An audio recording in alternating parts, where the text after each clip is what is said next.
नमस्कार, सत श्री अकाल, राम राम सा, खम्बागणी, वड़क्कम, प्रणाम। आप सभी को ऑल्टरनेट मीडिया में फिर से स्वागत है। मैं आपकी होस्ट गायत्री देवी। हमारे साथ जुड़े हुए Manish Chaudhary, deep down analysis Twitter handle से। पिछले 24 घंटे के अंदर कुछ एक बड़ी डेवलपमेंट्स आई हैं, जिनके बाद में ट्रंप थोड़े बौखलाए हुए हैं बेसिकली। तो बौखलाहट के कारण अब उन्होंने एक नया शगुफा छोड़ दिया है, मैं बोलूँ नया बॉम्ब छोड़ दिए। फर्स्ट ही लॉन्च 25% टैरिफ, देन 50% टैरिफ, उसके बाद सेकेंडरी टैरिफ, टर्शरी टैरिफ। अभी उससे पेट नहीं भरा है, एक और नया बॉम्ब भारत के ऊपर छोड़ा है। They are trying to compromise India as much as possible, they are trying to muscle flex. अगर आपको लगता है कि सोनम वांगचुक अचानक से हवा में उठकर आ गए थे, तो please good morning, sip the hot hot coffee, क्योंकि ये जरूरी है कि हमारे दिमाग की नसें अच्छे से काम करें, राइट? और थोड़ा सा हम ब्रॉडर एंगल से सोचें। हम हिंदू थोड़ा सा लिमिटेड सोचते हैं, और हमारा क्योंकि जो थिंकिंग तरीका है वो बहुत पॉजिटिव है कंपेयर टू अदर पीपल, क्योंकि हम प्रोड्यूसर वाले उसमें सोचते हैं, हम कंज्यूमर वाले स्टाइल में नहीं सोचते हैं। दोनों में अंतर ये है, पैरासिटिक सोच नहीं है हमारी। सो इसलिए थोड़ा सा अपने आप को पीछे लीजिए और एनालाइज करिए कि पिछले जितनी भी घटनाएं हुई हैं 2024 के इलेक्शंस के बाद से, उनका अगर यूएस से संबंध नहीं हो तो वो गलत हो जाएगा कहना। They have been trying to do that and all because उनकी इकोनॉमी खड्डे में जा रही है।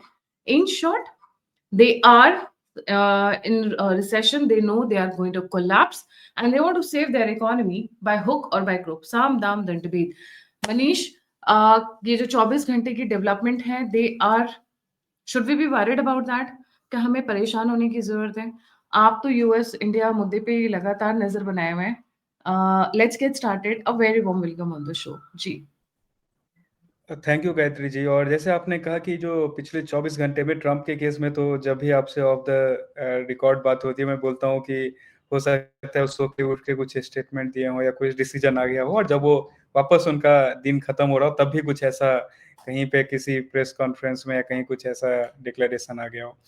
देखिए, पहले ये टैरिफ उन्होंने मसल फ्लेक्स किया है डेफिनेटली, कि पूरा करती है वहाँ पे बड़े अमाउंट में, पर्टिकुलरली जो इमर्जिंग इकोनॉमीज हैं उनके लिए, चाहे भारत हो चाइना हो रहा है। यहाँ पर एक तो आया कि प्राइमरी टैरिफ्स आया, उसके बाद सेकेंडरी टैरिफ आया, और अभी जो टैरिफ्स जो नए चीजों पे आए हैं वो उसमें बहुत क्रिटिकल है। एक फार्मास्यूटिकल्स और हैवी ट्रक्स, किचन में जो सामान लगते हैं उसके ऊपर है। अब एक चीज है, भारत को कहा जाता है पूरे दुनिया भर का कि हम फार्मा कैपिटल भारत को कहा जाता है, क्योंकि हम पूरे दुनिया भर को हम भेजते हैं। और यहाँ पर 100% टैरिफ आया है, लेकिन एक उसमें चीज समझना पड़ेगा, वो ये था कि वो 100% जो पेटेंटेड, जो बहुत ही क्रिटिकल मेडिसिन हैं, जो पेटेंटेड मेडिसिन है, इनोवेटिव मेडिसिन हैं, उसके ऊपर ये टैरिफ दिया गया है। भारत $13 बिलियन का एनुअल यूएस में ड्रग्स एक्सपोर्ट करता है, जिसमें से 5 से 10% ऐसे हैं जो लगभग लगभग इस कैटेगरी में फॉल करते हैं, जो पेटेंटेड ड्रग्स हैं एंड ऑल, बाकी सारे जेनरिक ड्रग्स हैं। तो ट्रम्प एडमिनिस्ट्रेशन का वहां पे ये मानना है कि जो ऐसे पेटेंटेड इनोवेटिव ड्रग्स हैं, ऐसे इस टाइप के, वो अगर मैन्युफैक्चरर का प्लांट यूएस में नहीं है तो उसके ऊपर टैरिफ लगेगा, अगर प्लांट है यूएस में तो उसके ऊपर टैरिफ नहीं लगेगा। तो ये ऑलमोस्ट 1 बिलियन के आसपास पे ये इम्पैक्ट जाएगा अगर भारत की बात करें तो। और दूसरा एक और चीज जो भारत से वहां पर जाता है वो है गायत्री जी, हैवी ट्रक्स जो वहां पे रोड पे चलते हैं, उसके ऊपर भी टैरिफ 25% एक्स्ट्रा डाला गया है। तो जो हमारे यहाँ मैन्युफैक्चरर्स हैं ऑटोमोबाइल के, जो टाटा हो गया जिसमें, और भी बहुत सारी कंपनीज है जो यहाँ से मैन्युफैक्चर करके वहां डालती है, तो उसके ऊपर इम्पैक्ट आएगा। और थर्ड कैटेगरी जो है उसका बहुत मिनिमल इम्पैक्ट है कि किचन कैबिनेट्स और उससे रिलेटेड सामान पे सिर्फ 50% के आसपास की वो टैरिफ है। दिक्कत ये नहीं है टैरिफ डालना, हम ऑलरेडी, इससे बड़ा चीज जो सबसे ज्यादा बड़ा इम्पैक्टेड सेगमेंट है वो जो ज्वेलरी और जेम्स वाले जो सेगमेंट हैं, वो ऑलरेडी हम उसको डील करें, उसके कंपैरिजन में ये कुछ भी नहीं है। और मार्केट, फार्मास्यूटिकल एक ऐसा है कि आप मार्केट इसमें इजिली डाइवर्सिफाई कर सकते हैं as compare to other things, क्योंकि ये डेली नीड का चीज है, ये लग्जरी ऐसा ऑप्शन नहीं है। क्योंकि जब आप कोई लग्जरी प्रोडक्ट लेते हो, जैसे ज्वेलरी हो गया, तो आपको एक ट्रस्टेड ब्रांड होता है या स्टोर होता है, आप वहीं से बार बार जाना प्रीफर करते हो। लेकिन मेडिसिन ऐसा है कि it's a need not luxury, and market diversify हो सकता है।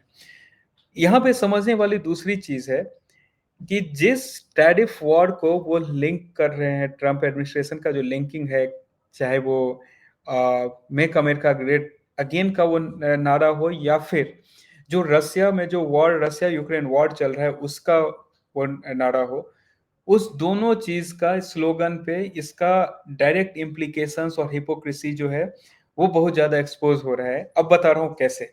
जैसे हमने जब तेल की हमने बात की थी, एनर्जी एंड गैस, तो हमने कहा था कि भाई भारत तो सबसे बड़ा बायर है ही नहीं, यूरोप है। अगर एक साइड पे देखें पूरा यूरोप को ले लें या टर्की को ले लें, तेल नहीं गैस की भी बात कीजिए, बाइडेन एडमिनिस्ट्रेशन से ज्यादा प्लूटोनियम तो ट्रंप एडमिनिस्ट्रेशन ने रसिया से ईयरली लिया है। उसके बाद अगर आप बात कीजिए, चाइना हमसे ज्यादा ओवरऑल ऑयल परचेज करने वाला कंट्री है। और जब ये पेटेंटेड मेडिसिन की बात आई तो भारत से ज्यादा इम्पैक्ट जो यूरोपियन कंट्रीज हैं, जर्मनी, स्विट्जरलैंड, इस सब पे इम्पैक्ट होगा, क्योंकि उनके ज्यादा एक्सपोर्ट है यूएस में उस टाइप के मेडिसिन के एज कंपेयर टू इंडिया और चाइना।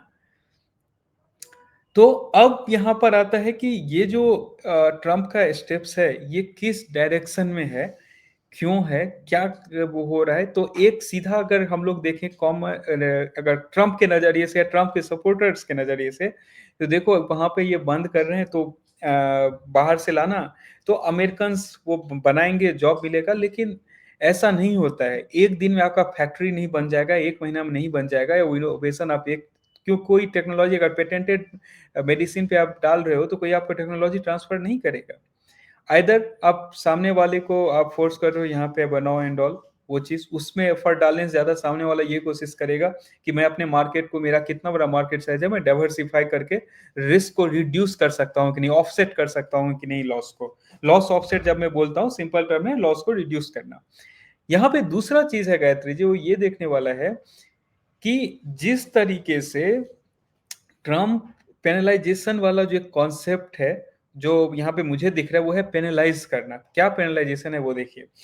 मैं बहुत बार बोल रहा हूँ, जब ऑपरेशन सिंदूर हो रहा था हम लोग डिस्कस किए हैं कि उस टाइम में इन्होंने ये सॉरी मनीष फॉर इंटरप्टिंग, पहले भी ये करते रहे हैं, so what is different now? ये जो पिछले 24 घंटे में हुआ है, इस व्हाट इज डिफरेंट देयर? जी, या it is an pile up on what has been happening? जी।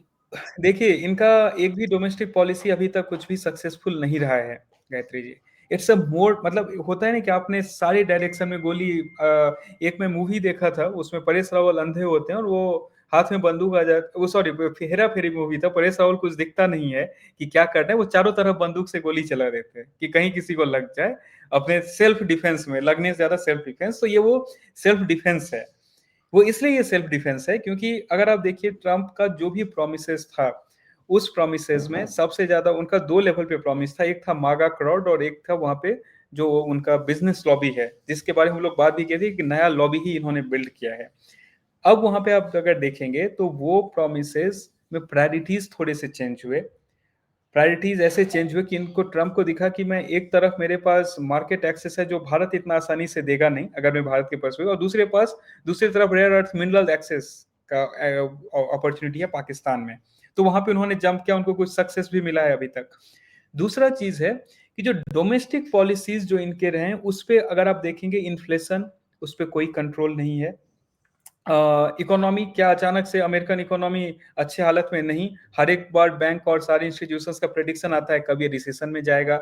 उसके बाद वो जिसका नाम नहीं ले सकते वो फाइल्स जो है वो गले के नीचे वो बैठा हुआ है।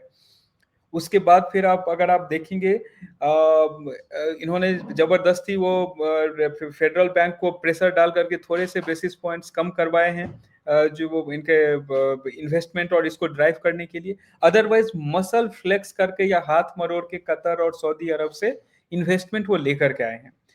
उसके अलावा जो नेचुरल बायंसी जो होता है मार्केट में, that is at all time low. तो इस सब से आप ध्यान भटकाने, आपको कैसे भी तो अपने गवर्नमेंट को फ्लोट रखना है। तो जो ट्रेड और टैरिफ के थ्रू वो लोग कुछ 25 से 27 बिलियन डॉलर वो इनफ्लो करवा पा रहे हैं, और उसके थ्रू वो बाहर क्या दिखाना चाह रहे हैं कि नहीं देखो ये मैं इसलिए करवा रहा हूं कि भारत, चाइना और इसके ऊपर मैं टैरिफ करके कि मुझे रशियन वॉर रोकना है। रशियन वॉर रोकने का आपने सारा ट्रायल कर लिया, आपका कुछ नहीं चला, और उस और डेस्परेट मेजर में आप दो तीन चीज और कर रहे हो। एक जो कि आपका ऑल टाइम फ्रेंड था उसको आप पुश कर रहे हो। ऑल टाइम फ्रेंड मैं इसलिए बोल रहा हूँ भारत को अभी के टाइम में कि चाहे वो यूएस का इन्वेस्टमेंट हो, चाहे वो मार्केट हो, चाहे वो डिफेंस टाइज हो, हर एक तरीके से ये अभी सबसे इनका क्लोजेस्ट पार्टनर था। और जो यूरोप जिसके साथ अमेरिका कंटिन्यूअसली अपना सारा एजेंडा और यूरोप सबसे क्लोजेस्ट एलाय रहा है, उसको भी आप क्या कर रहे हो, कभी थ्रेटन कर रहे हो कि नाटो में तुम पैसा बढ़ाओ ज्यादा खर्च करने के लिए, कभी आप उसको एक पब्लिकली अभी डोनाल्ड ट्रंप ने एडमिट कर दिया कि देखो अमेरिका को का कुछ लॉस नहीं है यूक्रेन वॉर में, हमने तो हथियार नाटो को बेचा है यहाँ से, यस, तो यस। ये एडमिट अच्छा, किया कल है। रात को उन्होंने टर्की को बोला है कि हम तुम्हें तेल हमसे ही खरीदना है, नोवेयर एग्जैक्टली एल्स। और उसी पे एग्जैक्टली। मैं एक और चीज बोल दूं, भारत वहां पे एक निगोशिएट कर रहा है कि अगर आप बोल रहे हो रसिया से तेल नहीं खरीदे, मैं नहीं खरीदूंगा, मैं वेनेजुएला और ईरान से पे सैंक्शन हटाओ। तो भारत ने अभी वहां पे एक नया कंडीशन रख दिया कि रशियन, अगर आपको लग रहा है कि वॉर जो है रशिया यूक्रेन का वॉर, वो देखिए एक्सपोज करने का एक बहुत जबरदस्त तरीका है कि वहां पे वो वॉर जो है वो हो रहा है, भारत तेल खरीद रहा है $47 बिलियन का, ठीक है, मैं रशिया से बंद कर दूंगा, मैं अपने पहले के लेवल पे आ जाऊंगा, ईरान और वेनेजुएला से मुझे आप सैंक्शन हटा दो, मैं वहां से खरीदूंगा। तो यहाँ पे अब एक्सपोज हो जाएगा ना कि अब रशिया से तेल खरीदने वाला लॉजिक उससे कहीं है ही नहीं रिलेटेड। यहाँ पे एक ही चीज है कि आप वहां पर समहाउ एक प्रेशर टैक्टिक्स बिल्ड करना चाहते हैं, क्योंकि एक बार आपको पुतिन के साथ आपकी भेंट हुई, लेकिन उसके बाद यू गॉट प्लेड। अब उस चीज को आप चेहरा आप कहाँ पे दिखाएंगे, तो आप कुछ एक नया टैक्टिक्स। अब ये जो फार्मास्यूटिकल वाला है गायत्री जी, दिक्कत ये है, आप यूएस का अगर आप डेट देखेंगे जो वहां पे उनका इन्फ्लेशन रेट बाद में रिपोर्ट आएगा, पीपल आर सेइंग कि जो वो $100-150 का उनका वीकली ग्रोसरी बिल आता है, और ये मैं उन लोगों से बात कर रहा हूँ जो मेरे कांटेक्ट में है, जिनको मैं पर्सनली जानता हूँ, यूएस में रहते हैं, अगर उनका वीकली ग्रोसरी बिल $100 का था, अभी वो 125 हो चुका है। रीजन ये है कि कॉमन प्रोडक्ट्स जो मेक्सिको एंड अलग अलग जगह से, ऐसे जगह से आते थे, वो चीज बनाना जो है केला, वो महंगा हो गया, ये कॉमन चीजें महंगी हो गई है। तो this is directly translating to consumer. और जो हम प्रोटेस्ट और ऐसे सारी चीजें हम बाहर बात करते हैं, और बात करते हैं कि हो सकता है अंकल सैम करवा रहे हो, एक नेचुरल प्रोटेस्ट हो सकता है, यही मागा क्राउड इनके अगेंस्ट क्रिएट कर सकते हैं, just because they are facing going to face huge inflation. एक तो यूएस में मेडिकल केयर ऐसे ही काफी महंगा है, अनअफोर्डेबल है फॉर कॉमन पीपल। वहां पे अगर आप जो बाहर से प्रोडक्ट्स आ रहे थे उसको आप बंद कर रहे हो, लिमिटेड सप्लाई होगा, वो और ऊपर जाएगा, तो even health care will be getting compromise. H1B visa में आप ये ट्विस्ट कर दो कि भाई सब यहाँ पे हो रहा है, H1B वीजा भी लोग बाहर से आ रहे हैं, तभी आपका कंट्री में पेटेंट और ये ड्राइव हो रहा है। तो ये सारी फैक्टर्स जो हैं, अगेन ट्रम्प वो जो डिसीजन, ये जो भी उनके एडवाइजर्स डिसीजन ले रहे हैं, स्टिल मेनी पीपल आउटसाइड और within America is not able to figure out कि वो क्यों ऐसा वो कर रहे हैं। जो चीज जो फाउंडेशन में अमेरिका के इसमें बैठा हुआ था, उसी चीज को ये हिला रहे हैं। और इसका एक चीज जो बहुत क्लियर दिख रहा है गायत्री जी, वो ये है कि अगर आप पूरे सिस्टम को आप इनफॉर्मलाइज कर देंगे, इनफॉर्मलाइज इन द सेंस की जो करंट जो एस्टेब्लिशमेंट है जिस तरीके से वो काम करते रही है, वो एक नया अपॉर्चुनिटी बिल्ड करेगा। नया अपॉर्चुनिटी बिल्ड करने का मतलब है, जैसे आप इन्होंने ट्रेड के नाम पे देशों को दूर करना चालू किया, सब अपने लोकल करेंसी को एक्सप्लोर करना चालू कर चुके हैं, और एग्जिस्टिंग जो इकोनॉमीज है वो भी एक्सप्लोर कर चुकी है। और इसी से रिलेटेड कल एक इसी जो यूरोपियन सेंट्रल बैंक का एक बहुत इंटरेस्टिंग एडवाइजरी आया था सारे लोगों को कि कैश आप रखें, आप अपने पास कैश रखें, कुछ भी इवेंचुअल सिचुएशन, इतना कैश होना चाहिए कि होम यूटिलिटीज का बिल, जो पावर बिल होता है, वाटर बिल होता है, रेंट होता है, ये सब आप पे कर सकें। उन्होंने तो दिया कि ठीक है, ये जरूरी इसलिए है कि कैश सबसे रिलायबल मीन बोला जाता है एक्सचेंज के लिए। अब देखिए इसमें देखने वाली बात यह है कि ये एडवाइजरी आना तब आना जब ये पूरा टैरिफ वॉर जो है वो चल रहा है, यूरोप पे भी समहाउ टू सर्टेन एक्सटेंट अलग अलग फॉर्म में है, पूरे दुनिया भर में है। और उसके साथ साथ ट्रंप का एक स्टेटमेंट आया था कुछ दिन पहले कि will help Ukraine gain all the lost territories.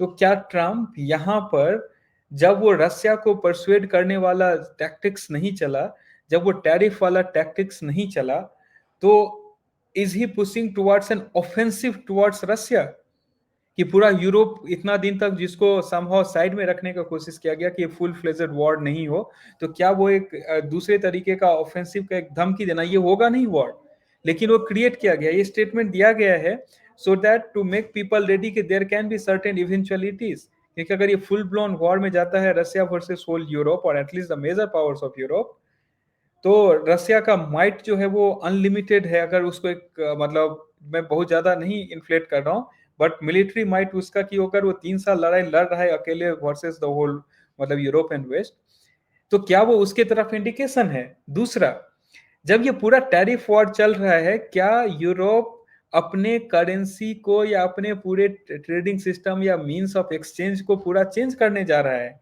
Will they shift towards alternative currencies? And अगर वो उसमें वो शिफ्ट करते हैं तो जो उनके करंट करेंसीज हैं, क्या वो धीरे धीरे एक हार्ड करेंसी तक बचेंगे? फिर क्या उसको एक नया फॉर्म दिया जाएगा just to get away from ये सारे जो टैरिफ रेट्स, डॉलर और उसका डोमिनेंस है? और इसके साथ साथ जब ये सारी चीजें हो रही है तो बार बार न्यूज कहीं ना कहीं किसी अरब देश से, किसी गल्फ कंट्री से निकल के आता है कि अब हम बाकी फॉरेन करेंसीज में बॉन्ड हम नहीं एक्सेप्ट करेंगे। हमने कुछ दिन पहले ही शो कवर किया था, यूएई ये चीज बोल रहा है, और उसमें दो करेंसीज यूरोपियन जो करेंसीज हैं मेजर कंट्रीज के और प्लस यूएस डॉलर। तो ये पूरा जो सेटअप एक नया इकोसिस्टम बिल्ड करने की तरफ ट्रम्प उसको पुश कर रहे हैं कि देखो मैं इतना तुम्हें डरा धमका साइड कर दे रहा हूं कि तुम अपने आप फिगर आउट कर लोगे कि तुम्हारा जो भी फॉल्ट लाइंस है उसको ठीक कर लो और एक अल्टरनेटिव मीडियम में चले जाओ। और ट्रम्प का क्योंकि बैकएंड में जितने भी बिजनेसेस वो बिल्ड कर रहे हैं अभी, वो सारे बिजनेसेस इसी अल्टरनेटिव रूट्स में है, दूसरे देश को तोड़ करके वहां पे रिकंस्ट्रक्शन करवाना। रेयर अर्थ मिनरल अभी जो है, चाहे आपका एआई का बात करें, चाहे आप इलेक्ट्रिक व्हीकल का बात करें, वो सारे चीज में rare earth mineral is going to be very critical. और एक चीज गायत्री जी यहाँ समझना पड़ेगा, ट्रम्प का अगर आप पैटर्न देखेंगे तो ट्रम्प आपको जो चीज बोलते हुए दिखेंगे ना बहुत वोकली कि ये मैं नहीं होने दूंगा, वो वही होने देना चाहते हैं। उन्होंने दो चीज का सबसे ज्यादा क्रिटिसाइज किया था कि डॉलर को मैं मजबूत बनाऊंगा, डॉलर को कोई आंख नहीं दिखा सकता, and he made everything sure कि डॉलर को सब आंख दिखा करके अल्टरनेटिव ये करे। दूसरा चीज, ईवी मैंडेट को उन्होंने कैंसिल किया था कि ऐसा जो गवर्नमेंट का मैंडेट है कि बाय 2029 और समथिंग 30-40% व्हीकल और 50% व्हीकल ईवी हो जाना चाहिए। तो उन्होंने बोला कि नहीं नहीं हम अपने ऑयल एंड गैस को यूज करेंगे। नो, तब फिर आप रेयर अर्थ मिनरल के पीछे इतना क्यों पड़े हुए हैं कि आपको यूक्रेन में जल्दी से जल्दी एक्सेस चाहिए, पाकिस्तान में एक्सेस चाहिए? क्योंकि आप जितना उस चीज को पुश करोगे, जो सामने वाला जब कैंपेन करेगा अगला प्रेसिडेंशियल कैंपेन, वो इस चीज को नंबर वन बना करके लेकर, नंबर वन टॉपिक बना के लेके आएगा कि ईवी को हम मैंडेट करेंगे, देखो इस प्रेसिडेंट ने ऐसा किया। और आप इतना ज्यादा उस चीज के लिए हेट क्रिएट करवाना चाहते हो जानबूझ के ऐसा स्टेटमेंट देकर के कि वो एक रिबॉन्ड में और स्ट्रॉन्ग वो उसका एडॉप्शन बढ़े। और आपको ये चीज पता है, इसलिए आप रेयर अर्थ मिनरल्स चेज करने के लिए चाहे यूक्रेन हो, चाहे पाकिस्तान हो, या ऐसे सारे वल्नरेबल इकोनॉमीज में आप दौड़ रहे हो, क्योंकि अभी वो पूरा जो कंट्रोल करता है वो है चाइना। 70% यूएस के जो इंपोर्ट्स आते हैं रेयर अर्थ मिनरल के, जो कि यूज होता है इन सारी चीजों में, वो चाइना से आता है। तो अब और कंस्ट्रक्शन अपॉर्चुनिटी का जहां तक मैं बात कर रहा था, तो ये अपॉर्चुनिस्टिक जो इनका पॉलिसी वो ऐसा है कि जिसके ऊपर इन्होंने मल्टी मिलियन डॉलर का बॉन्टी रखा था, जो बंदा अभी सीरिया का इंटरिम प्रेसिडेंट बना हुआ है, उसके साथ अभी सीआईए के एक्स डायरेक्टर्स और पूरा यूएस का उठना बैठना चल रहा है। क्योंकि कोई तो, वो जो देश टूटा है इतने साल की लड़ाई में, उसको कोई तो बनाएगा। और जब तक आप पावर में हैं, आपके पास चांसेस है कि अपने लॉबी जो आपके हैं उस लॉबीज को आप वहां पे एक्सेस दे सकते हो। और यही चीज वहां पर हो रहा है कि वहां पर ये चाहे यूक्रेन हो, चाहे सीरिया हो, चाहे गाजा की बात चल रही है, गाजा पे अभी। और देखिए प्रॉब्लम गायत्री जी यहीं तक नहीं रुकेगी, अभी ये प्रॉब्लम बढ़ने वाली है अमेरिका का, जो आप देख रहे हैं कि भारत या ऐसे कुछ फ्रेंडली देश के साथ, ये इजराइल तक ये प्रॉब्लम बढ़ेगा अभी। क्योंकि इसराइल में वहां पर अब क्या हुआ है कि अरब कंट्रीज लॉबी कर रहा है अमेरिका के पास कि तुम्हें भाई इतना गिफ्ट दिए, प्लेन दिए, गाजा में लड़ाई रुकवाओ, नहीं तो इसराइल तो यहां तक अभी मिसाइल छोड़ना चालू कर चुका है, कतर तक जाकर के। तो और इसराइल जो है उसका क्लियर है कि वो गाजा को एनेक्स करेगा, गाजा को जब तक वो मिट्टी में नहीं मिला देता है। और ट्रम्प का एक अपना अलग इंटरेस्ट था कि गाजा को मैं एक वेरी ब्यूटीफुल सिटी बनाऊंगा। तो ये जो तीनों साइड है, अब अरब वहां पे ग्रुप ये लॉबी कर रहा है कि ठीक है आपने बोला था गाजा को वेरी ब्यूटीफुल सिटी बनाऊंगा, तो हम लोग गाजा के बिहाफ पे बोल रहे हैं कि हम आपको गाजा दे देंगे बनाने के लिए, लेकिन आपको एक काम करना पड़ेगा, ये जो इसराइल अब कतर तक मिसाइल मारना चालू कर चुका है, पहले ईरान तक था, उसको आपको समझ रोकना पड़ेगा।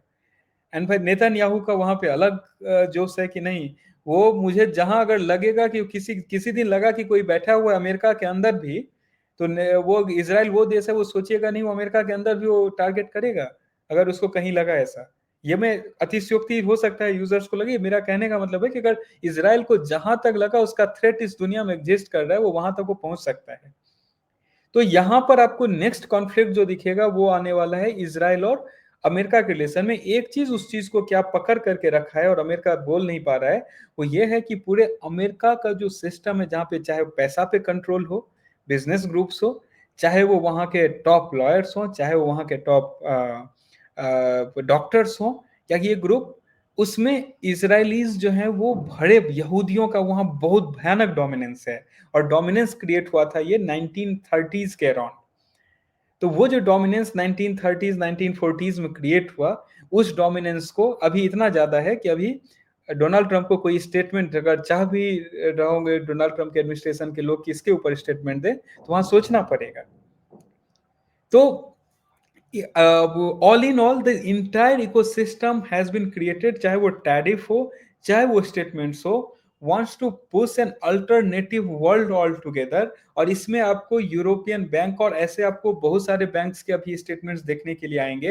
मैं एक और चीज बोल रहा हूँ, जितने अभी डोनाल्ड ट्रंप के इससे ईवी को लेकर के बोला गया था या dollar and all, already trend दिख रहा है आपको। एक दिखेगा काउंटर ऑफेंसिव ये डालेंगे पुतिन को फिर से टेबल पे लाने के लिए, but they are underestimating Putin here, क्योंकि जो रसिया ये लड़ाई अपने इंस्टॉलमेंट्स में लड़ा है अभी तक।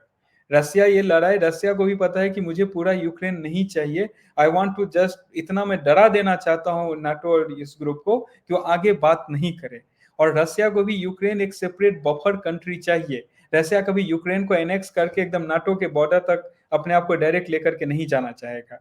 रसिया उसमें इतना ही करना चाह रहा है कि वहां पे उसके फेवर्ड एस्टेब्लिशमेंट हो। दे थॉट ऑफ कि this guy will be their favoured establishment, क्योंकि कॉमेडियन है, ज्यादा समझ नहीं है, but he had his own ambition. मैं बार बार बोल चुका हूँ भारत का एग्जांपल कि जिसको आप टेम्पररी में बनाते हैं उसका एम्बिशन और ज्यादा आगे बढ़ता है। और यहाँ पर ये जो टैरिफ वार होगा, इसमें Gayatri ji expect more things to happen. Definitely एक ट्रेड निगोशिएशन भारत की चल रही है और उसमें भारत का स्टांस बहुत क्लियर है। यहाँ पे ऐसा नहीं होगा कि आप हाथ मरोड़ेंगे और हम उसके लिए रेडी हैं। आप हाथ मरोड़ेंगे तो हम दूसरे हाथ को फ्री करके अल्टरनेटिव्स ढूंढेंगे, जो हम ऑलरेडी कर रहे हैं। हम लोगों ने एक शो में उसको एक्सप्लेन भी किया, सॉफ्टवेयर एंड अदर फील्ड्स में हम कैसे कर रहे हैं। और उसके बाद अगर आप फिर भी ट्राई करना चाहते हो, we will make you do exceptions on other side. आप रशिया से ठीक है नहीं खरीदूंगा, ईरान खोल दो, वेनेजुएला को ओपन कर दो, वो आप करोगे नहीं तो फिर यहाँ पे रहने दो। तो वो हिपोक्रेसी जो है वो बाहर निकल करके आ रहा है। और ये खुद आपको दिखेगा कि ये जो इनका जो सिस्टम यूरोप का चाहे वो हो या फिर अमेरिकन सिस्टम हो, if they do not correct there path, अगर उनको अभी भी वो लग रहा है कि यही दो ग्रुप है जो कि पूरे दुनिया को कंट्रोल करती है, आपको ये बैंक्स के और भी ऐसे एडवाइजरीज आते हुए दिखेंगे। Because most of the country जो यूरोप में है, दे आर जस्ट एफ्लोट, बिकॉज वो उनका हथियार या कुछ ना कुछ मैन्युफैक्चर होकर के यूक्रेन वॉर के लिए जा रहा है इनडायरेक्टली, और उसको दिखा रहे हैं एज अ पार्ट ऑफ जो भी जीडीपी में डेफिनेटली वो आएगा, और उसी से वो 0.1 इस टाइप के ग्रोथ रेट पे सर्वाइव कर रहे हैं। और उसके बाद जो प्रोटेस्ट एंड ऑल, वो तो ठीक है, अंकल सैम को जहां जहां करवाना है वो करवा ही रहे हैं। तो this is all in all, they want, this is a desperate measure by the administration कि कुछ तो काम कर जाए, कहीं तो एक तीर लग जाए, कोई एक गोली कहीं निशाने पे बैठ जाए। Because nothing is working right now at all except Pakistan के साथ डील, और पाकिस्तान का वो मुन्नीर और इसके साथ डिनर जो बार बार ट्रंप का हो रहा है। That's it. सबसे इस यूएनजीए में सबसे इंटरेस्टिंग आया था नेतन्याहू का स्टेटमेंट, आपने देखा था? बिल्कुल। एक देखिए इसमें इवन एक एक और वहां पे आई कैचिंग चीज हुआ है गायत्री जी, जब ये सारे लोग इस पे बात कर रहे थे, इंडोनेशिया का जो प्रेसिडेंट का जो स्टेटमेंट आया था, उन्होंने जो कहा, उन्होंने आखिरी में ओम शांति पे खत्म बिल्कुल उससे किया। पहले उन्होंने दिया कि अगर आपको शांति से रहना है तो आपको इसराइल का सिक्योरिटी का गारंटी देना पड़ेगा। अगर इसराइल की सिक्योरिटी का गारंटी आप नहीं देंगे तो आप शांति से नहीं रह पाएंगे। और ये वो यस, देश बोल रहा है जिसके पास सबसे ज्यादा मुस्लिम पॉपुलेशन है। अक्रॉस द वर्ल्ड, या तो दिस इज, एंड उसके बाद देखिए वही मैं बोल रहा था ना कि नेतन्याहू मतलब ऐसे हैं कि he will not spare anyone. I mean वो इसलिए मैं बोल रहा हूँ कि नेतन्याहू का बहुत ही सिंपल ये है कि अगर भाई तुम जिस देश में जहां भी रहोगे, उन्होंने तो मतलब क्लियरली जो पॉलिस्टाइन वाले पे तो सबको धो दिया एक लाइन में, this is very disgraceful, they are very very straight very forward, very very blunt. Straight forward, इसलिए वो या जहां रहेगा वहां घुस के मारेंगे। इजराइल आज की हम बात कर रहे हैं, जब उनके म्यूनिक ओलंपिक में जब उन लोगों ने ऐसा कांड किया था इजराइल के साथ, उसके बाद जो मोसाद का जो एक्शन था, वो मूवी उसके ऊपर है। मैं सबको बोलूंगा अगर आप नहीं देखें तो जाके वो मूवी देखिए, कि कैसे उन्होंने 11-12 साल तक ढूंढ ढूंढ करके एक एक टेररिस्ट एक एक उसमें जो फंड किया था सबको मारा था। वो तो तब था जब इनके पास बहुत मिनिमल रिसोर्सेस थे। अब तो खैर नेटफ्लिक्स पे बढ़ अगर आप देखते हैं तो उनका अगर जज्बा देखना है तो आप जाकर के देखिए, स्पाई करके एक सीरीज है। एक बंदा पूरा बैठा हुआ था मिडिल ईस्ट में, वो उसमें वही एक्टर है एक वहां पे जो बोडेट और डिक्टेटर मूवी में, वो कि वो कैसे वो उतना लंबा टाइम वो कमिट किया, अंत में वो मारा गया। मतलब उस एडमिनिस्ट्रेशन में पूरा वो क्लोज जा became चुका है the उसका। he became the minister in the exactly. government, so minister, और so this much is so कि दिस उसकी शोज दैट डेड बॉडी आज तक नहीं रिटर्न की गई है। बिल्कुल बिल्कुल बाद में रिकॉग्नाइज किया गया कि ठीक है ये हमारा स्पाई था एंड ऑल, एंड वो उस जगह पे वापस जाता है जबकि उसको पता चल चुका है कि वहां मैं एक्सपोज हो चुका हूं। Yes. He has all the hints की, तो ये कमिटमेंट है एंड दैट्स व्हाई वो देश 50 लाख लोगों का देश, नहीं शायद 1 करोड़ 90 लाख के आसपास उनकी आबादी है, वो कोई वहां से आसपास या पूरा दुनिया भर में भाई एक मैं इजराइल जैसा बना। इसी पे मैं अपने व्यूअर से पूछना चाहूंगी, क्या ये जज्बा जब लोग कंपेयर करते हैं भारत को और इसराइल को, क्या ये जज्बा है हमारे भारतीयों में? और मैं ये आज खुलेआम इस मन से कह रही हूँ, जितने भी ट्रेटर्स हैं चुन चुन कर लिस्ट बनाइए इनकी, एटलीस्ट वो तो करें जो हमारे हाथ में है। स्पाई मूवी की तरह ये नहीं कह रहे कि आप स्पाई बन जाइए, because it's not humanly possible कि सब वैसा हो जाए, बट एटलीस्ट वो तो करें जो हमारे हाथ में है, जो हमारे हक में है, जो हमारी पहुंच में है, जो हमारी औकात में है, वो तो करें। जरूरी है, अगर ये देश बचाना है तो हिंदुओं को साथ आना पड़ेगा। और जब तक आप साथ नहीं आएंगे, तब तक वो जैसे बोलते हैं ना, केक कटेगा और बटेगा। कुछ वैसे ही स्लाइसिंग चल रही है, चाहे तमिलनाडु हो, वेस्ट बंगाल हो, पंजाब हो, या फिर नॉर्थ में जम्मू एंड कश्मीर की साइड पर, ये स्लाइसिंग जो चल रही है, आप इससे बच नहीं पाएंगे जब तक हम यूनाइट नहीं होंगे। नॉट इसराइल, बट उसके टक्कर का हमें चाहिए होगा, उतना ही बिल्कुल कमिट माइंडसेट। होगा, माइंडसेट चाहिए होगा, ये मेरा देश है, ये मेरा धर्म है, ये मेरी महिलाएं हैं, ये मेरे बच्चे हैं, इनको हमें प्रोटेक्ट करना पड़ेगा। एंड पापाओं से रिक्वेस्ट है, अपनी परियां बनाना छोड़ दीजिए, दुर्गाएं बनाइए, सरस्वती बनाइए, पर ये पापा की परियां ही उड़ती हुई, sorry, I don't believe in that concept. हमारे यहाँ सबसे पूजा दुर्गा वाईफाई माता की की होती है नवरात्रि में। जी। इसमें जो पावर डेमोन्स्ट्रेशन होता है, मुझे नहीं लगता है कि इन द हिस्ट्री ऐसा कभी भी हुआ है जब नेतन्याहू का स्टेटमेंट को पूरे गाजा में ब्रॉडकास्ट किया गया and it start with this is your prime minister speaking live. सारे जो भी उनके फोन को हाईजैक करके जैसे भी उनके फोन पे आ रहा है, लाउड स्पीकर पे आ रहा है, सारे जगह पे आ रहा है। वाह।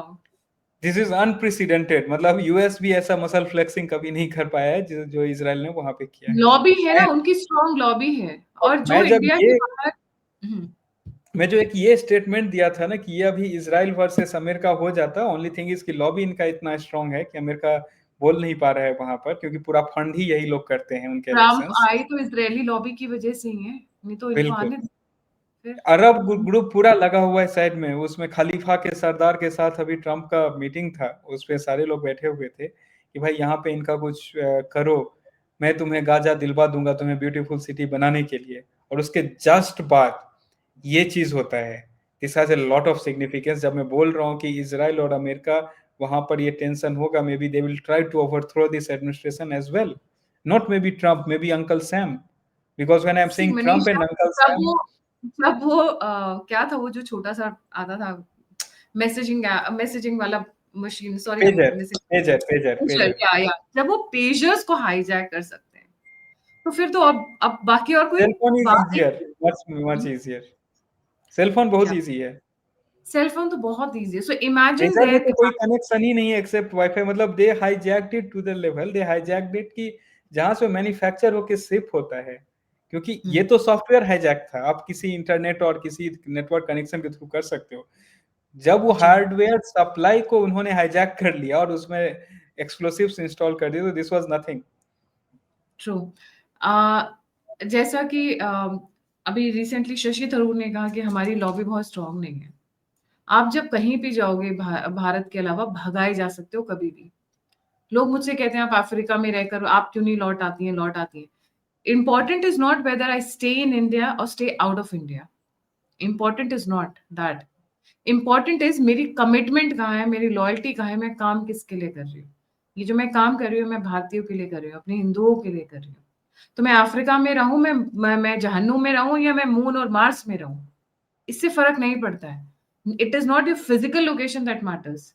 It is your commitment and loyalty and your action that matters. बहुत सारे लोगों ने कई बार कमेंट लिखा है इस तरीके के, तो मैंने आज उन्हें जवाब दे रही हूँ। तो इन द कॉन्टेक्स्ट कि जो यूएस में हिंदूज़ हैं या यूएस में इंडियंस हैं, you need to have your strong lobby. अब जो एक्शन आ रहा है या आने वाला है, जो इंडियंस को टारगेट किया जाएगा, क्योंकि जब भी व्हाइट्स एंड ये इस्लामिस्ट और क्रिश्चियंस के बीच में जो वॉर आ रहा है, उसके बीच में आप पिसेंगे, क्योंकि Islamist look more like you, more like us the Hindus, क्योंकि कन्वर्टेड है ना, तो बहुत ज्यादा चेंज नहीं है। अगर आप ये पाकिस्तान जो इंडियन सब कॉन्टिनेंट है, अगर आप देखें वो हमारे जैसे लोग दिखते हैं।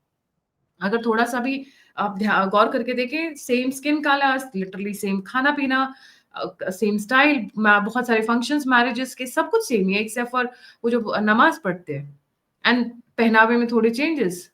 इनफैक्ट अभी भी उनके जो शादी और रीति रिवाज है वो 50% वो हिंदू रिचुअल्स हैं, हिंदू ट्रेडिशंस हैं। अभी रिसेंटली मैं कोई पाकिस्तान का एक शॉर्ट्स देख रही थी, कहीं से आई डोंट नो कहाँ से फॉरवर्ड आया, उसके अंदर लड़कियां दरवाजा रोक कर खड़ी हुई हैं नेक लेने के लिए। नेक वर्ड तो हमारे यहाँ से आया हुआ है, हिंदू से आया हुआ है, और ये रिचुअल हमारे यहाँ है। Anyways, I will not deviate, but the fact of the matter is the you we have to unite Israel style, in fact a step ahead, if we have to survive. Otherwise जो situation है, Hindu civilisation, लोगों को अच्छा लगे या बुरा लगे, I am going to be very bitter and very straight forward, नवरात्रों का टाइम है, can't sugar coat my words, Hindu civilisation will not survive. It's just a matter of maybe 50 years or 100 years, because the onslaught is happening from all the sides। एक direction से नहीं हो रहा है, और हिंदू श्रिंक ही होते जा रहे हैं, बढ़ नहीं रहे हैं, एक्सपैंड नहीं कर रहे हैं। हो सकता है मैंने टाइमलाइन थोड़ा कम बोल दिया, 200 years मैक्सिमम, पर जो हालत है इस वक्त वो has to be taken into note. इसलिए यूनाइट होने की जरूरत है। ये जो कास्ट है, ये है, वो है, नहीं, हम सब एक ही हैं, एक ही उससे निकले हुए हैं, जड़ से, एक ही पेड़ से, एक ही बीज से निकले हुए हैं। Thank you so much Manish for joining. जाने से पहले सभी व्यूअर्स से रिक्वेस्ट है, सतर्क रहिए, सावधान रहिए। This is the time, a very difficult time in the history of world, rather I would say. Coming few months are little difficult, इसलिए मैं बार बार बोलती हूँ, कोई भी अफवाह को मत मानिए। ऑल्टरनेट मीडिया से फैक्ट चेक कर लीजिए, मेरे ट्विटर हैंडल पे फैक्ट चेक कर लीजिए, टेलीग्राम चैनल पे फैक्ट चेक कर लीजिए, बिकॉज हम लोग वहां पर फैक्ट चेकिंग के बाद न्यूज डाल रहे हैं। We are very careful, because yes, इस वक्त न्यूज बहुत गलत गलत तरीके से आनी शुरू हुई है। So fact checking is first what we do.